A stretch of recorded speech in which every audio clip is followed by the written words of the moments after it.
Chapter 43. My body tensed at her request to see Renesmee. I watched as the anxiety grew in her face. One of her hands moved unconsciously to touch her flat stomach. She had been robbed already of so much time with her daughter. She deserved every possible opportunity to get to know her. We just had to be very, very careful. A desperate look came into her eyes, and I held out a hand, pulling her close, planning to tell her we could find a way for her to see Renesmee safely. She reached out and brushed my cheek with her fingers. Then her expression shifted slightly, her eyes burning bright crimson, undimmed by the animal blood. She caressed my cheek again, harder this time, her fingers dragging over my skin as she pulled in her lower lip, biting it slightly. Emotion gripped me, seeing that familiar, tantalizing gesture, so reminiscent of more innocent days, and yet still present in this strong, incredible creature in front of me. She moved her body, turning to face me full on, lifting up onto her toes and carefully wrapping her arms around me. I could tell she was trying to be gentle. Her gaze latched onto me, her eyes ravenous, and not for blood. Desire swept through every molecule in my body, and I took her waist in my hands, carefully for a moment, and then gripping hard, pulling her closer. The feel of her under my hands, with the skin exposed by the tears in the dress, and her body so tangible and strong beneath my fingers, was exhilarating. I released her waist and slid my hands along her back, wrapping my arms firmly around her body, and then crushed her recklessly against me, pressing my lips down hard onto hers. Her mouth melted into mine, and I explored and savored the feel of her soft lips and mouth, warm and moist and alluring. One of her hands moved up and gripped my hair, the other slid down my chest, and her fingers caressed across my shirt. She made a soft noise in the back of her throat that reverberated instantly through my whole body, and I splayed my hand across her back, stepping into her, trying to get even closer. She responded, crushing her lips into mine, her hand gripping at the shirt against my chest. I felt suddenly, curiously off balance, losing the constant sense of equilibrium I relied on. And then I realized I was falling backwards. Bella was pushing me backwards. I held her against me, keeping our mouths together until I felt the ground at my back, and she was on top of me. For a moment, rationality left me. I wanted to flip us over so that I was above her. I wanted her body under mine. Get a grip, I thought. I broke the kiss, loosening my hold on her and peering into her expression to make sure she wasn't hurt. Of course, she wasn't. "Oops," she said, and I laughed in relief. "I didn't mean to tackle you like that. Are you okay?" Was I okay? The girl was insane. Slightly better than okay, I said firmly. I stroked her cheek, watching as my touch heated her eyes again. I remembered the feel of her lips against mine and wanted to pull her towards me once more. I could see in her eyes, if I wanted her to stay here with me for a while, she would, but it would be supremely selfish of me to take advantage of her distractibility. She had wanted to see her daughter. "Renesmee?" I asked, trying to push my own want out of my voice. Her eyes mirrored my own confusion for a moment, and then cleared into an anxious determination. "Renesmee," she agreed, jumping up and pulling me along with her. She turned and started running towards the house, following our earlier scent. I caught up quickly and took her hand in mine. "Tell me about her," she said as we ran. "She's like nothing else in the world." I hardly had the words to describe our daughter. Bella frowned slightly. "How much is she like you? How much like me? Or like I was, anyway?" "It seems a fairly even divide." She was warm-blooded, Bella said, clearly recalling her brief memories of the birth. I felt sad that those were her only few precious moments she had spent with Nessie so far. She has a heartbeat, though it runs a little bit faster than a human's. Her temperature is a little bit hotter than usual, too. She sleeps. Really? She seemed shocked. Quite well for a newborn, at least from what I had seen from Rose's thoughts. The only parents in the world who don't sleep, and our child already sleeps through the night. I laughed at the irony. She has exactly your color eyes, so that didn't get lost after all. They're so beautiful. And the vampire parts? I considered. Her skin seems to be as impenetrable as ours. Not that anyone would dream of testing that. Shock crossed Bella's face at the suggestion. Of course no one would. Her diet, well, she prefers to drink blood. Carlyle continues to try to persuade her to drink some baby formula too, but she doesn't have much patience with it. I smiled, remembering his last attempt the evening before, when she had thrown the bottle across the room. Can't say that I blame her. Nasty-smelling stuff, even for human food. Perhaps, though, not as bad as that vile banana smoothie concoction we had made for Bella. Bella gaped in confusion. Persuade her? She asked. I hesitated, trying to think of the right words to describe Renesmee's remarkable development. I wondered if it would be more upsetting for me to try to describe to Bella the immense changes that had occurred to Renesmee in the last couple of days, or let her see for herself. The baby Bella remembered was gone forever, and I was again struck with sorrow for the moments Bella and Renesmee had lost together. Perhaps she would feel that loss less acutely if she could see and experience the miraculous, captivating child that baby had grown into, rather than just hear my words. She's intelligent, shockingly so, and progressing at an immense pace, I said carefully, leaving out her physical growth. Though she doesn't speak yet, she communicates quite effectively. Doesn't speak yet? Bella's voice was incredulous. I slowed slightly, wary. What do you mean, she communicates effectively? I paused, considering if I should explain. We had all so quickly grown accustomed to Nessie's gift, but Bella's initial shock would be as large as ours had been, and probably even more intense. I think it will be easier for you to see for yourself. It's rather difficult to describe. It seemed better to hold back, to see what would happen between Bella and Renesmee. I was actually worried that Renesmee's gift might not work with Bella, since in some ways her gift was like mine, a mirror of mine, really. I took thoughts out, she put them in. Since I could not hear Bella, perhaps she would not be able to hear Renesmee. I did not want to set her up for disappointment. Why is Jacob still here? Bella asked, suddenly switching topics. How can he stand it? Why should he? Her voice was pained. Why should he have to suffer more? Jacob isn't suffering, I snapped, though I might be willing to change his condition. I thought about the gall of his overprotective posturing earlier. Edward, she hissed, surprising me by dragging us to a stop. How can you say that? Jacob has given up everything to protect us. What I've put him through. You'll see exactly how I can say that, I murmured. He's already claimed our daughter as his. I promised him that I would let him explain, but I doubt you'll see it much differently than I do.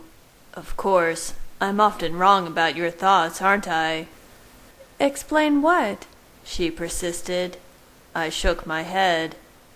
I promised, though I don't know if I really owe him anything at all anymore. Edward, I don't understand. Tension and frustration filled her face, her body stiffening. I felt a wave of sympathy for her. Her whole world had changed, her body, her mind, She was separated from her child, confused by the patterns of life that had played out while she slept. She was working so hard to stay in control, but I knew that frustration and disorientation must plague her.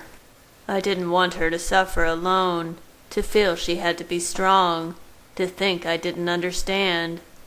I stroked her cheek, smiling gently, as I saw the desire that lit her face with my simple touch, even without the once familiar burn of her blush. "It's harder than you make it look, I know," I said softly. "I remember." All too clearly, I recalled the tangled web of emotions and impulses of my early newborn days. "I don't like feeling confused." I know. Bella had always been curious, even to her own detriment. We couldn't go on with this discussion much longer before she insisted on the information. "And so let's get you home, so you can see it all for yourself." Thinking of seeing my family, I looked down at her tattered, ruined dress. She wasn't exactly decent anymore, although I didn't mind. Still. I muttered. I was sorry to cover her up, but it seemed necessary. I unbuttoned my shirt, slid it off my shoulders, and held it out for her. "That bad?" she asked with a smile, as she slid her arms into the sleeves. Then her eyes slid down to my bare chest, lingering briefly, and I smiled at her appreciative glance. I was glad she still enjoyed how I looked, given her vastly improved eyesight.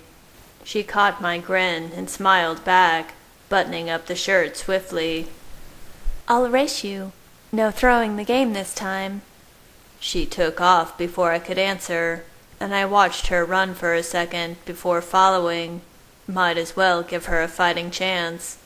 But I caught her quickly, and since she requested a fair fight, I let my competitive edge take over, easily keeping ahead of her, giving in to the natural flow of the run, as my mind played a kaleidoscope of all the images of the day, each one consuming me anew with love and devotion.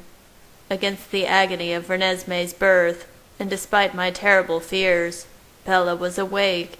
She had been blessed with incredible control and restraint, an unforeseen gift. She didn't hate me. She wanted me, and still craved my touch. The only sounds Bella made behind me were the whisper of her feet against the leaves, and the occasional hush of a steady breath. But yet I could still sense her, feel her, as deeply as I always had. I realized, miraculously, that her silent heart still called to me as strongly as it had when it pulsed with human life, its steady beats living on in her warmth, her smile, and the very love forged between us. A heart that existed everlasting within Bella, forever intertwined in everything about her that did not and would not ever change. We ran separate and yet connected, and her presence bathed me like the glow of a dazzling sun that would now never set. As we reached the river, I heard her body shift unexpectedly behind me, and as I whirled, she vaulted over my head, taking the river in an early jump in an attempt to beat me. I turned back, preparing my own jump, when a sudden sound, scent, and mind all hit me at the same time, and I froze in shock. Jacob was standing on the other side of the river. "Damned obnoxious, vile-smelling, interfering, flea-infested mongrel!" Curses peppered my thoughts as I hurled myself over the river, catching up to Bella easily, driven by my anger. I landed a tenth of a second after she did, clenching my hands onto her upper arms. Her body was already tight. She had sensed him. "Don't breathe," I whispered. "Sorry, Edward. Sorry, Edward. "Sorry, Edward." A chorus of minds called to me from inside the house. "He insisted," thought Emmett. "He's one tricky bastard." I gathered the story in bits and pieces from my family's racing minds. Jacob had told my family that he was going out to fill in Seth and Leah, who had been regulated earlier to the edge of the property line near the road, far from the river, since we had planned to take Bella out hunting that way. They had heard him phase, during which time, unbeknownst to them, he had shared his plan with the pack. It had only been as my family was gathering, hearing our distant return, that Jacob had burst into the house, telling them to stay inside and protect Renesmee. He was going to test Bella's control on himself before she came near Renesmee. A short but heated argument followed. Carlyle and Esme vehemently disagreed with the plan, thinking Jacob should not be putting himself in harm's way. Alice was upset because he was completely scrambling the future. Emmett thought they didn't need his help, but had no problem with it. And Jasper and Rosalie had actually thought it was a good idea. I've got no problem with it, Rosalie thought. Either Bella proves him wrong, or we get rid of the dog permanently. Win-win. Emmett and I can be there in a second, Edward, Jasper thought. He and Emmett were standing right at the back door. Nessie is safe in the house. Just give the word. Seth and Leah were prowling behind him, Leah's thoughts venomous as she trained her eyes on Bella, watching every move. I was beyond furious that Jacob had put Bella into this situation, tempting Bella to kill him, prompting Leah to attack Bella, and my brothers to tear her to shreds, in front of her little brother. Brilliant plan. Don't try to stop me, Edward. I already went through this with the good doctor. This is the best way to see if she can be trusted. Let her go. I bristled. He didn't know how much Bella had already proven her control in the forest earlier. He had just taken it on himself that he should be the one to make the decisions regarding Bella's safety to see her daughter. I worked to keep my hands and voice steady, not revealing the fury I was feeling. Carefully, Jacob, I said quietly, my voice not betraying the fact that I wanted to tear his head from his shoulders. Leah snarled in agreement.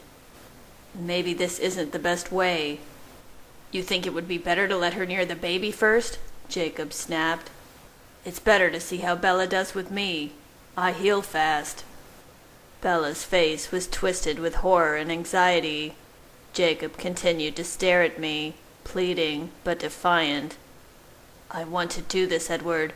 This is to protect Bella as much as Renesmee. Right, I thought. His insinuation that his plans had been made at all with Bella's interest in mind angered me even further. If he wants to play the martyr, fine, I won't stop him. I shrugged. It's your neck, I guess, I growled. Bella was watching me, her eyes growing wide with surprise. Leah snarled furiously from the forest. Damn bloodsucker! You know she could kill him easily. I won't let her. I stiffened, concerned about Leah. I stepped just slightly to angle myself better between her and Bella.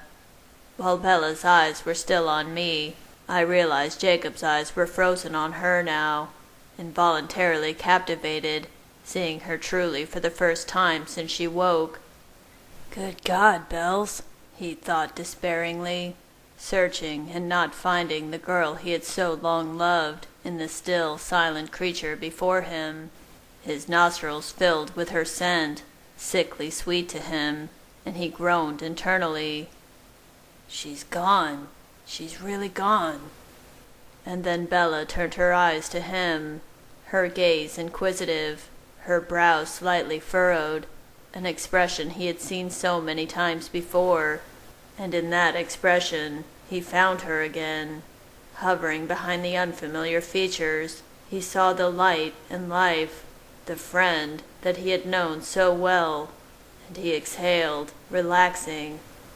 Still here, he thought, surprised and smiling. He looked her over more carefully, taking in the torn, blood-stained clothes under the white shirt, the dirt matted onto her limbs, and finally the flaming red eyes. He shuddered, thinking of Victoria's newborns. I gotta say, Bella, he said, grinning widely, you're a freak show.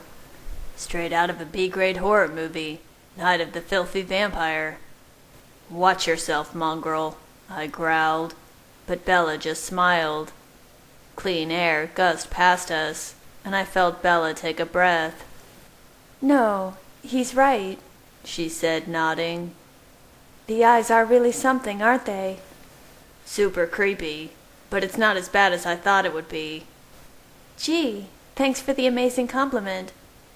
Jacob rolled his eyes. Same old Bella. You know what I mean. You still look like you.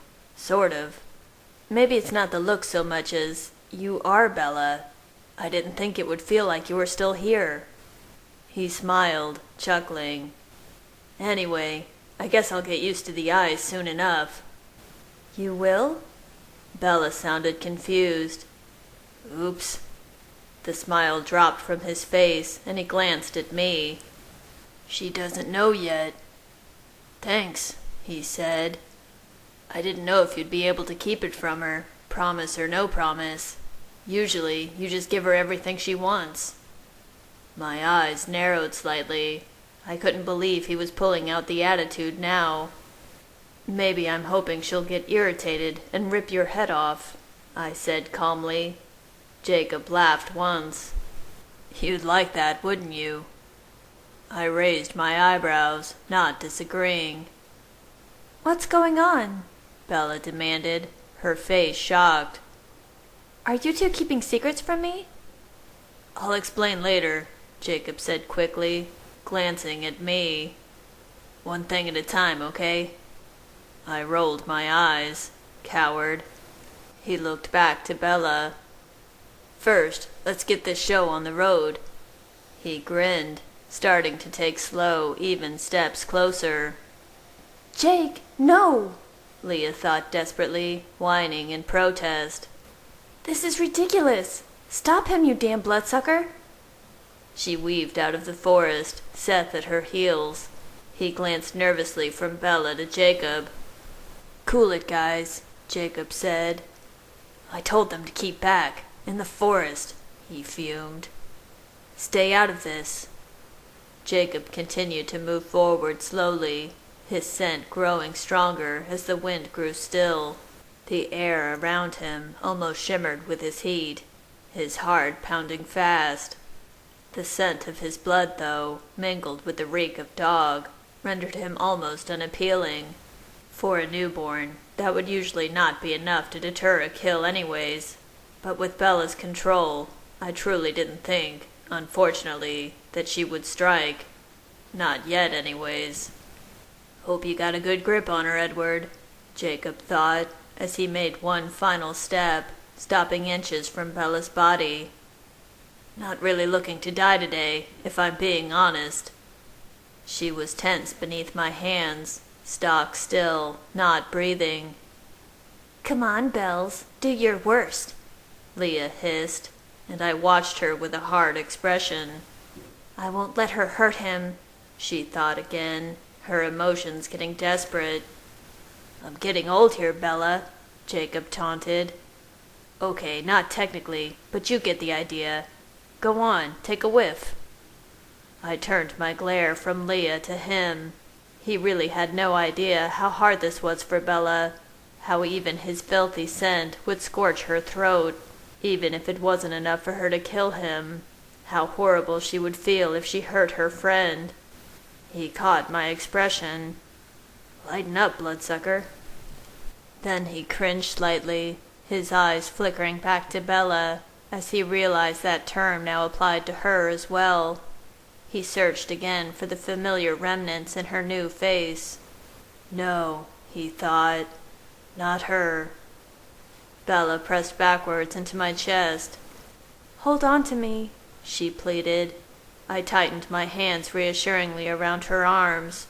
I was certain if she lunged, I could hold her back long enough for Jacob to make an escape before she threw me off. Well, a head start at least. In the house, most of my family was watching with keen interest. Rosalie was far back into the house, shielding Renesmee from the scene below. Nessie was flashing images into Rose's mind. There were assorted pictures of myself, interspersed with images of Bella, painful flashes of her ravaged face, as well as memories of Jacob leaving, kissing her on the cheek and bounding out the door, assumedly to come down and wait to play out his little plan. She seemed to know that we were out here together. I felt Bella's body stiffen, her muscles tight, controlled, and then the slightest movement of breath into her mouth. I prepared to wrap my body around her, throw us to the ground if necessary. But then Bella took another, deeper breath, and I felt the tension pour out of her. "Huh," she said, her voice relaxed. "I can see what everyone's been going on about. You stink, Jacob." Only Bella, Seth thought, huffing with amusement. My family laughed. Classic, thought Emmett. Look who's talking, said Jacob, holding his nose, looking like an idiot. I smiled and laughed, with unexpected amusement and endless relief. Bella was never going to cease amazing me.